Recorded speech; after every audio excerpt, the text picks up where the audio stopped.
How to lose menopausal belly fat. And if you're watching this, you notice something. Your belly changed, and not in the slow, predictable way everyone warned you about. You didn't start eating worse.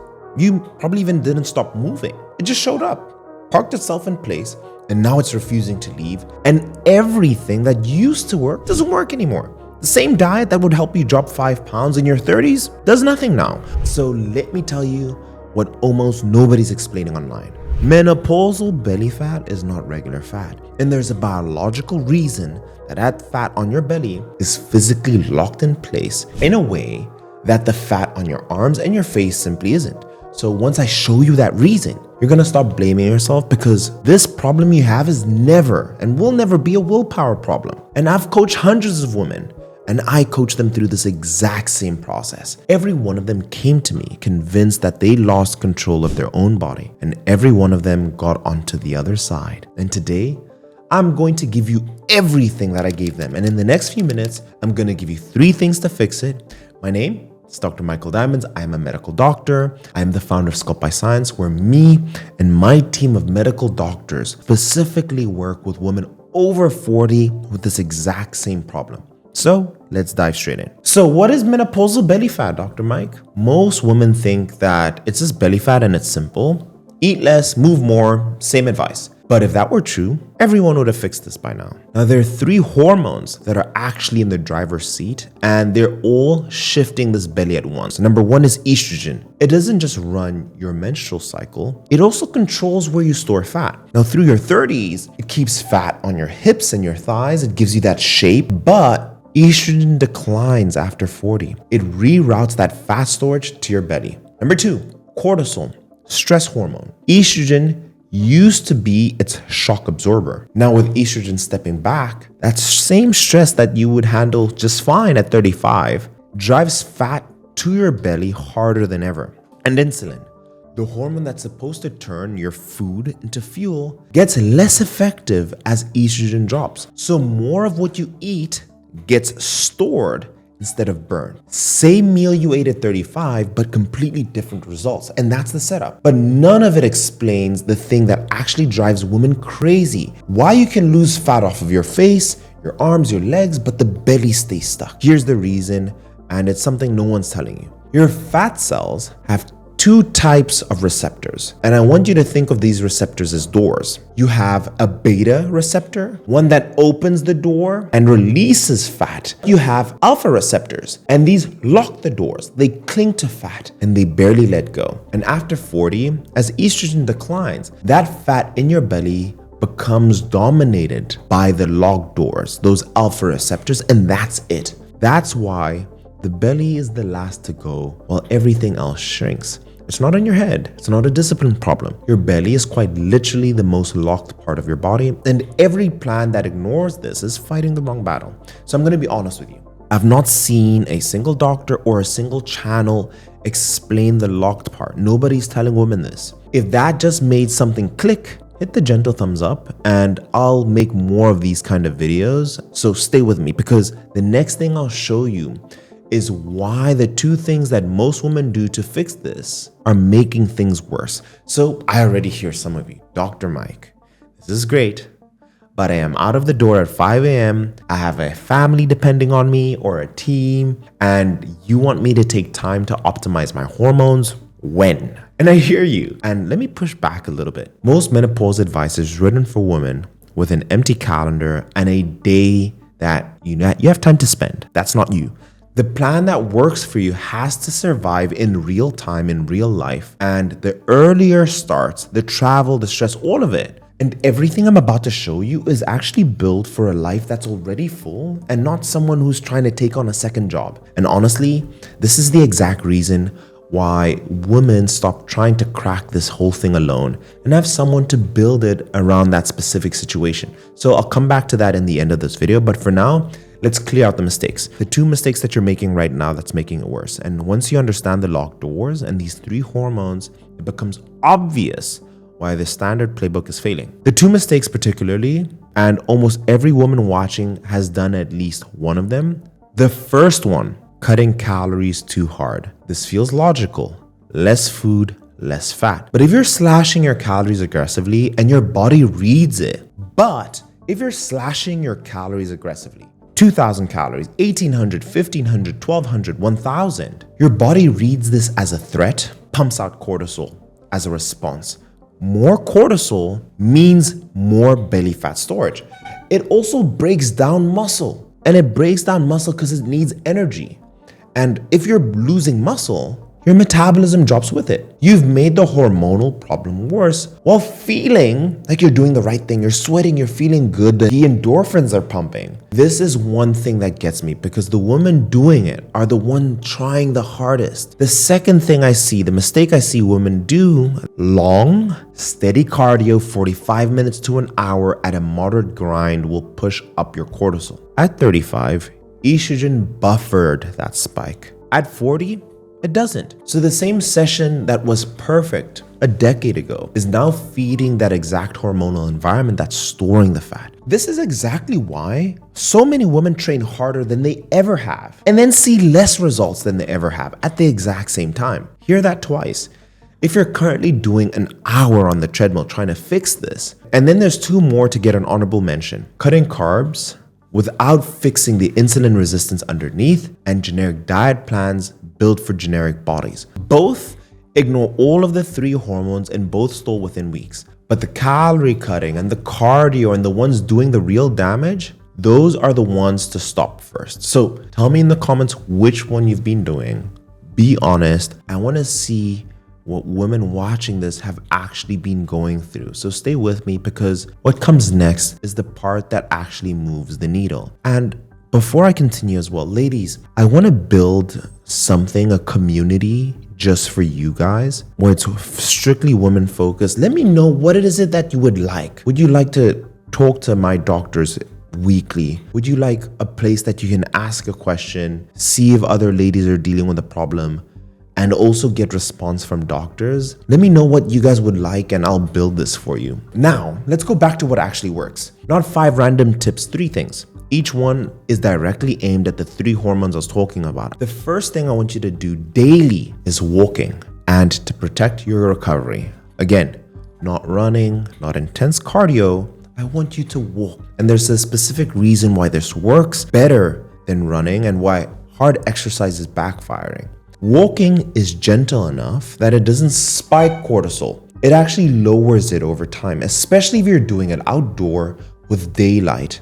And it does its own work on your stress hormones. Lower cortisol essentially means less belly fat storage, better insulin sensitivity. The 2 hormones sabotaging you, calmed by one form of movement, almost anyone can do. And I see women run all the time and I'm seeing it and it hurts. Walk first. And for me as a coach, over the last 11 years coaching women who quietly hit a high daily step count are the ones whose bellies finally start moving.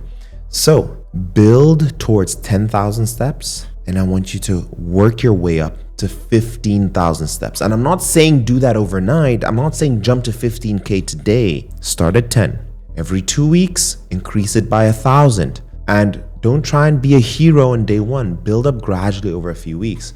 So you may be asking, Dr. Mike, how can I do this, right? You said that this plan would fit someone who has a busy life. So bear with me. 10 minutes of walking at a normal pace gives you 1,000 steps. And across a full day, the calories add up to something meaningful. But the real win in this entire process for women over 40 isn't the calorie burn. It's actually the cortisol coming down. And this is where recovery comes in because cortisol is cleared while you're sleeping. Picture your body as a factory producing cortisol the entire day. Sleep is the night crew clearing it out.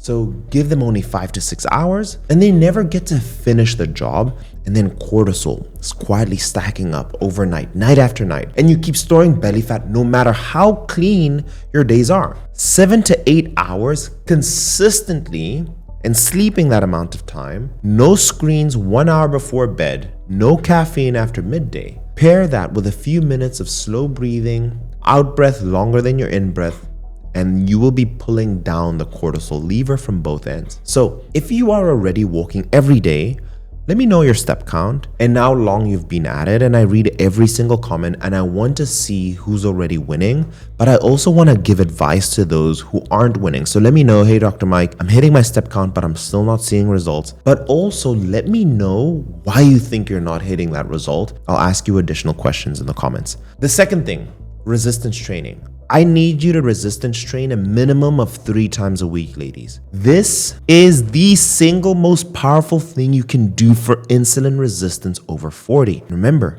the more insulin resistant you are, the more your body takes food, stores it as belly fat. If we can make you insulin sensitive, we fix the problem. So when you train against resistance, your muscles contract and they pull glucose straight out of your bloodstream for fuel. It's a glucose sink. And if you do it consistently, your muscles get far better at clearing glucose from your blood, which is exactly the thing that insulin resistant breaks. So this isn't just me guessing. There's a 20-week control trial in BMC Women's Health, and they run specifically on women in this age range. And they found that resistance training meaningfully improves body composition through menopausal transition. Now, I'm not sending you under a heavy barbell. You don't need it. And the risk isn't worth it. I want you to build your sessions, your training sessions around machines and a dumbbell version of the big movements. So I want you to do a leg press or a goblet squat for your legs. I want you to do a hip thrust or a dumbbell Romanian deadlift for your glutes and your hamstrings. I want you to do a chest press machine or a seated shoulder press or a seated cable row or chest supported row for your back.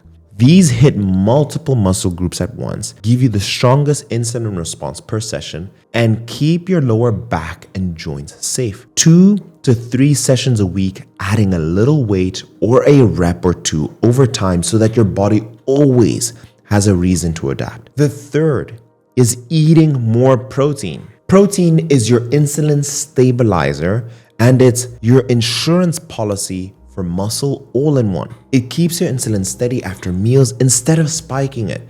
It protects the muscle that keeps your metabolism running, and it is the most filling thing that you can eat. So you naturally drift away from the foods that spike insulin without having to white knuckle through your hunger the entire day.